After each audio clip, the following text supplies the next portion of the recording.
ఎంత ఎందుకు జోలి పెడతాను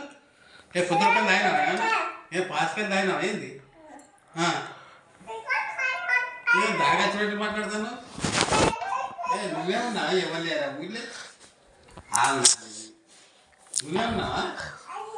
అందుకే గుర్తా తవ్వలేదు లేకపోతే ముగ్గురు అత్త కొట్టిందాడు కదా సిగ్గు అనిపిస్తుంది పెద్దనన్నా మీ అత్త పెట్టిందా కొడతావాడా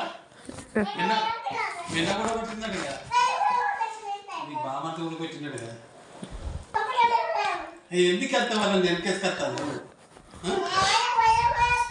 మళ్ళీ పోయి తీసుకొచ్చుకుంటావా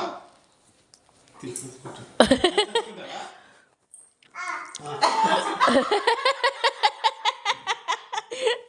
తీసుకొచ్చుకుంటావా అయితే మీరు మీ నాన్న తీసుకోండి మీ డాడీ తీసుకోండి మీ ఇద్దరు పోయి అయ్య కొడుకు ఇద్దరు పోయి బర్త్డేస్కి పోతారా ఏం చేస్తా అది కాదు కదా నువ్వు పోయేటట్టు మంచిగా పోతే అయిపోవు కదా మరి నీ ఏమిటి ఎవరిలో తీసుకపోయినట్టు ఎవరు తీసుకపోయినవే భాగ్యం భాగ్యం